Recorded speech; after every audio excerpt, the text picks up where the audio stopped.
नमः शिवाय, नमः शिवाय। ॐ नमः शिवाय, ॐ नमः शिवाय, ॐ नमः शिवाय, ॐ नमः शिवाय, ॐ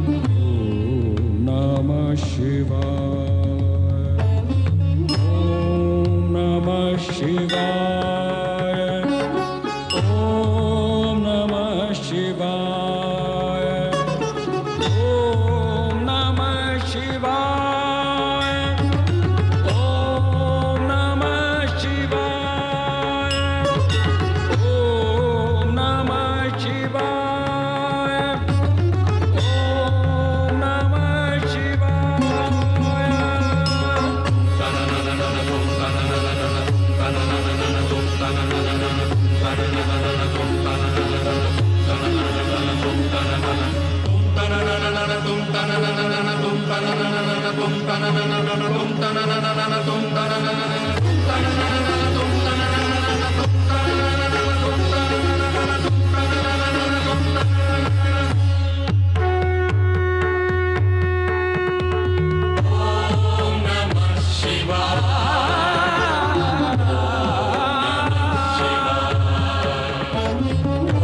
ॐ नमः शिवाय,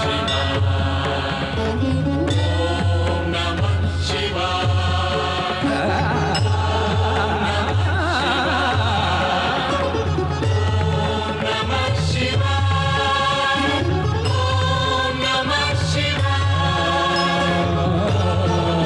शिवाय, ॐ नमः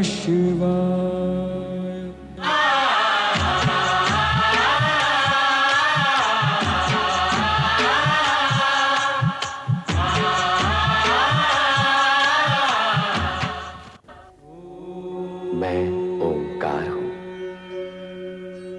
जगत में व्याप्त संपूर्ण त्रिगुणात्मक गतिविधियों का प्रथम एवं प्रत्यक्ष दृष्टा। मेरी दिव्य दृष्टि से जगत का कोई भी परमाणु अछूता नहीं।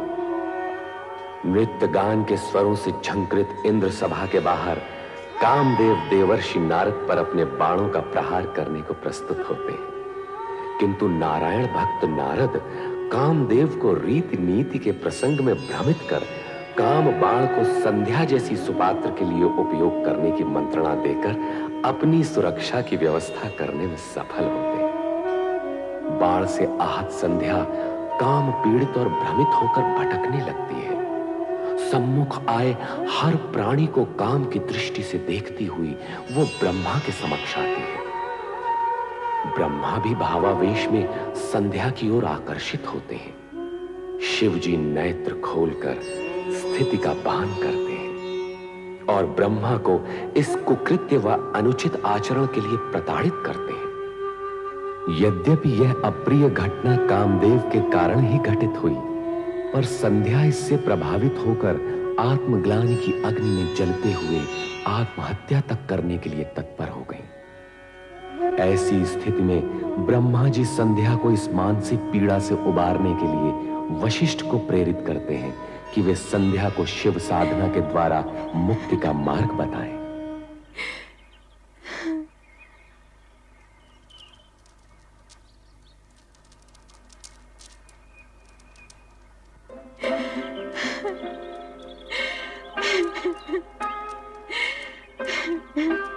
देवी संध्या, मैं वशिष्ठ ऋषि हूँ। सृष्टिकर्ता ब्रह्मा जी ने मुझे तुम्हारे पास तुम्हारे क्रोध शोभ शमन के निमित्त भेजा। जब मेरे इष्ट देव शिव शंकर जी मुझसे कुपित हो गए हैं, तो मेरे इस जीवन का अर्थ ही क्या है? क्रोध शोभ शमन के उपरांत भी मेरे होने का क्या प्रयोजन? तुम्हारी प्रश्न पहली में ही तुम्हारा उत्तर भी है, अर्थात इष्ट देव शिव शंकर जी का कोप यदि तुम्हारा दुख है तो उन्हीं की प्रशंसा से तुम्हारा सुख भी हो सकता है। उनके कोप को शांत करने के लिए मुझे क्या करना होगा? देवादिदेव शिव शंकर जी की तपस्या। शिव शंकर जी अकेले ही धर्म अर्थ काम मोक्ष के आदि कारण है, आदि सृष्टा है, आदित्य है, पुरुषोत्तम है। उनसे तुम्हें सब कुछ मिल जाएगा। ओम नमः शिवाय इस मंत्र का जाप तब तक करती रहो जब तक शिव जी स्वयं प्रकट होकर तुम्हारा उद्धार करने के लिए बाध्य न हो जाए। मैं अवश्य करूंगी। अपने चित्त में ऐसा शुभ उद्देश्य लेकर तुम देवादिदेव शिव शंकर जी का चिंतन करो कि वो तुमसे प्रसन्न होकर स्वयं तुम्हें तुम्हारा अभिष्ट फल प्रदान करे। आपके मार्गदर्शन के लिए मैं अत्यंत आभारी हूँ। आपके आदेशानुसार शिव आराधना करके देवाधिदेव शिव शंकर जी को मैं अवश्य प्रसन्न करूंगी।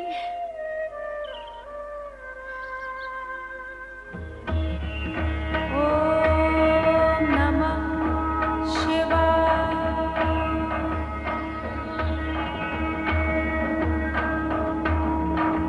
ओम नमः शिवाय। ओम नमः शिवाय। ओम नमः शिवाय। ओम नमः शिवाय। ओम नमः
वरदान मांगो। महेश्वर, यदि आप मुझे प्रसन्नता पूर्वक वर देने के इच्छुक हैं और मैं उसे पाने के योग्य हूँ, तो मुझे 2 वर दीजिए। पहला वर ये कि संसार में कोई भी प्राणी जन्म लेते ही काम से युक्त ना हो। यौवनावस्था को प्राप्त होने के उपरांत ही उसमें कामेच्छा जागृत हो। तुम्हारा पहला वर मैंने तुम्हें दे दिया देवी। अब अपनी दूसरी इच्छा प्रकट करो। मेरी दूसरी इच्छा यही है प्रभु कि यही मेरी अंतिम इच्छा हो। तात्पर्य? आप मुझे इस दूषित देह से मुक्ति दीजिए प्रभु। उसके उपरांत आप मुझे एक नया जन्म दें, जिसमें एक ऐसे महामात्र से मेरा विवाह हो जिसके संदर्भ से मेरा नाम भी एक ऋतु के रूप में जाना जाए। तथास्तु। किंतु अब मेरे लिए क्या आज्ञा है भगवान? इस पर्वत के नीचे चंद्रभागा नदी के तट पर स्थित तपस आश्रम में मेघा ऋषि 12 वर्षों तक चलने वाले महायज्ञ का अनुष्ठान कर रहे हैं। तुम वहां निडर होकर जाओ, तुम्हें कोई नहीं देख सकेगा। तदुपरांत तुम्हारे मन में जिस पुरुष को पति रूप में पाने की इच्छा है, उसे हृदय में धारण किए अपने शरीर को यज्ञ की आहुति बनाकर अग्नि में होम देना। फिर वही अग्नि तुम्हारी जननी भी होगी, अर्थात तुम्हें एक नया जन्म मिलेगा।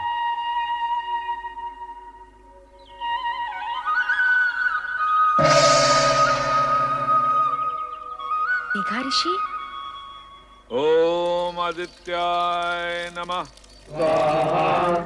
ओम आदित्याय नमः। ओम आदित्याय नमः। ओम आदित्याय नमः। ओम आदित्याय नमः। ओम सदाशिव का आशीर्वाद प्राप्त कर उन्हीं के बताए मार्ग पर चलती देवी संध्या मेघा ऋषि के आश्रम पहुंच गईं, जहां महायज्ञ चल रहा था। सभी के लिए अस्तित्वहीन अदृश्य संध्या ओम नमः शिवाय का जाप करते हुए यज्ञाग्नि की ओर बढ़ती गई और अंततः उसी में समा गई। तत्पश्चात यज्ञ की अग्नि से उभरा लाल प्रकाश देखते ही देखते पूरी तरह 2 भागों में फैल जाता है। इस प्रकार संध्या का अस्तित्व 2 भागों में बंट गया, प्रातः संध्या और सायं संध्या। प्रातः संध्या देवताओं की आराधना के लिए और सायं संध्या पितरों के आह्वान के लिए। 2 क्षितिजों में फैली संध्या के दृश्य पर ओम नमः शिवाय के स्वर गूंजते हैं।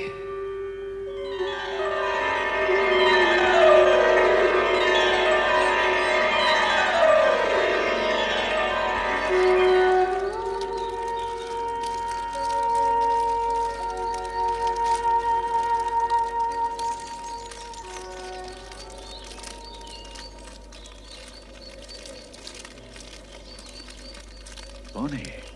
कौन नारी है ये? प्रणाम ऋषिवर। कौन मायावी हो तुम? इस पवित्र अग्नि से प्रकट होने की धृष्टता तुमने कैसे की? क्यों की? क्या प्रयोजन है तुम्हारा? उत्तर दो। मैं आपकी पुत्री हूँ पितृवर, आपके आशीर्वाद की आकांक्षिणी हूँ। धर्म, नीति, मर्यादा और व्यवहार के नाते मैं तुम्हारे प्रणाम और चरण स्पर्श के लिए तुम्हें दीर्घायु और सदैव प्रसन्न रहने का आशीर्वाद तो दे सकता हूँ, किंतु अकारण पितृत्व का अधिकार नहीं दे सकता। भला तुम मेरी पुत्री और मैं तुम्हारा पिता कैसे हुआ? भगवान शिव की अनुकंपा और कृपा के कारण ही ये संबंध स्थापित हुआ है पितृश्रेष्ठ। कल्याणी, बार बार मुझे पिता संबोधित कर क्या तुम मेरे पितृभाव की परीक्षा ले रही हो? आप त्रिकालदर्शी हैं। आपको इस सत्य का ज्ञान तो अवश्य होगा कि मैं कौन हूँ, और आपको ये भी ज्ञात होगा कि आपकी परीक्षा लेने की क्षमता मुझ में नहीं है। हाँ भागे, क्या तू हमारे ज्ञान और जप तप को चुनौती देने आई है? नहीं पितृवर, नहीं। पुत्री अपने पिता के प्रति ये दुष्टता कैसे कर सकती है? फिर वही प्रलाप, पुत्री पुत्री पुत्री। कब, कहाँ और कैसे प्रमाणित हुआ कि तुम मेरी पुत्री हो? दुर्भाग्य है मेरा कि अपने पिता के सम्मुख उनकी पुत्री होना मुझे प्रमाणित करना पड़ रहा है। यदि आपकी आज्ञा हो तो मैं कुछ निवेदन करूं? करो, किंतु मुझे पिता और स्वयं को पुत्री ना कहते हो। यदि मैं आपके तन से उत्पन्न होती तो तनुजा कहलाती, यदि मन से उत्पन्न होती तो मानसी कहलाती, किंतु मैं आपके उस पुण्य से उत्पन्न हुई हूँ जो शिव की आराधना के प्रतिफल में आपका अधिकार है पितृवर। मैं तनुजा हूँ पितृवर। शिव आराधना के पुण्य से प्रतिफल में प्राप्त पुत्री को इतना कुछ ज्ञान है, और फल की प्राप्ति करने वाले पिता को इस विषय में कुछ भी ज्ञान नहीं। यह आश्चर्यजनक है, अद्भुत है। यदि ये सत्य होता तो स्वयं शिव भगवान इसकी पुष्टि करते, स्वयं निर्णायक होते, किंतु ऐसा नहीं। अब ऐसा ही होगा। हे देवों के देव, मुझे उबारो, मेरी रक्षा करो। ऋषिवर की पुत्री बनाकर जो सम्मान आपने मुझे दिया, ऋषि के सम्मुख उसे स्वीकृति से प्रामाणिक करो। दया करो भोलेनाथ, कृपा करो। हे देवों के देव महादेव, मुझ पर दया करो, कृपा करो मुझ पर, मेरी सुनो, मुझ पर कृपा करो देव। हे महेश्वर, मुझे दर्शन दो। देवों के देव महादेव, मुझ पर कृपा करो। हे भोलेनाथ, मुझ पर कृपा करो। हे महेश्वर, मुझे दर्शन दो। हे भोलेनाथ, मुझ पर कृपा करो, मुझे दर्शन दो। मेरी सुनो, हे भोलेनाथ, मुझे दर्शन दो, मुझ पर कृपा करो। हे देव, मुझे दर्शन दो। भोलेनाथ, मुझे दर्शन दो। हे देवों के देव महेश्वर, मुझे दर्शन दो, मुझे दर्शन दो देव।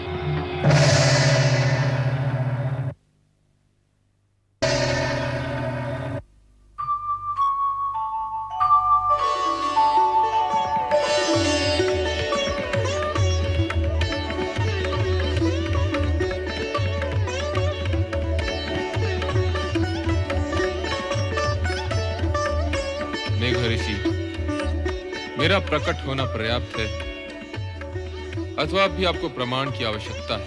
आपके प्रकट होने से ही सत्य प्रकट हो गया भोले भंडारी। तो फिर अपनी पुत्री का नामकरण कीजिए, उसे आशीर्वाद दीजिए। प्रभु, मैं आपकी आधी आज्ञा का ही पालन कर पाऊंगा। इसका नामकरण करके आशीर्वाद देने का कार्य तो स्वयं आप ही करेंगे। सूर्य की आभा है इसके मुख, अर्थात अरुण जैसी धरती से इसका मुखमंडल दीप है। इसलिए मैं इसका नाम अरुणधति निश्चित करता हूं।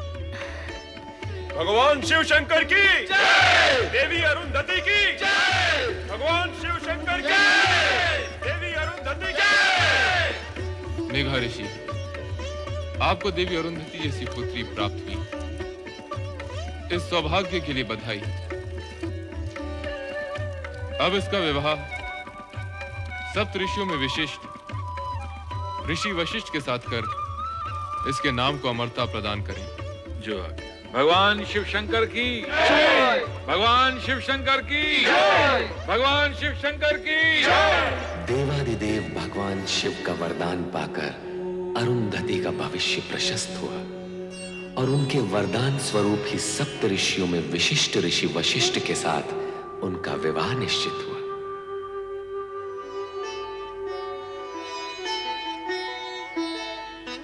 कितना शुभ दिन है आज। वशिष्ठ मुनि के साथ देवी अरुंधति का विवाह हो रहा है। शुभ ही शुभ है ऋषिवर, किंतु ये समझ में नहीं आता कि शिव शंकर ने सप्त ऋषियों में से जानते हुए भी इस वर का चुनाव क्यों किया? ऋषि विश्वामित्र भी तो कम ज्ञानी ध्यानी नहीं थे। उनका तप तो देवताओं की ईर्ष्या का कारण है। हाँ, ये विचार तो मैंने भी किया था, किंतु उत्तर कौन दे? इसका उत्तर मैं दूंगा। भगवान शिव के निर्णय में शंका का प्रश्न ही नहीं उठता। संपूर्ण जगत में समता, ममता और मित्र भाव के रखने के कारण विश्वामित्र उच्च कोटि के तपस्वी हैं, किंतु वशिष्ठ समस्त जगत के कल्याण की कामना के लिए, अपनी विशिष्टता के लिए सर्वश्रेष्ठ है।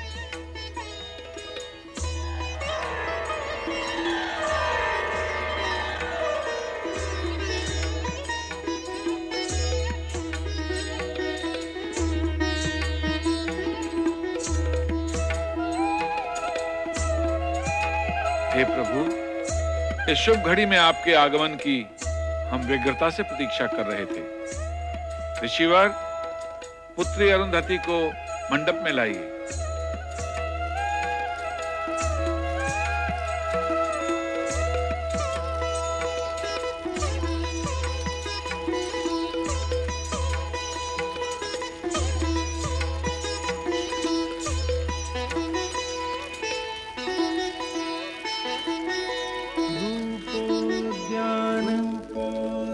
प्रफुल्ल प्रफुल्ल कलिका कलिका केंदु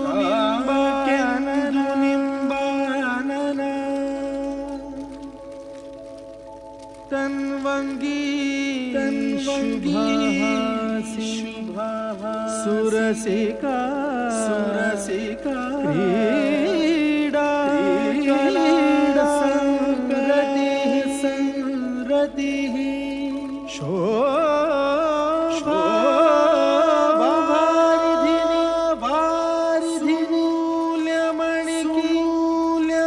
लावण्यलीलामयी शंछायाभाषिणी मृगदृगी भूयात् सदा गलम गलम।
नमः शिवाय।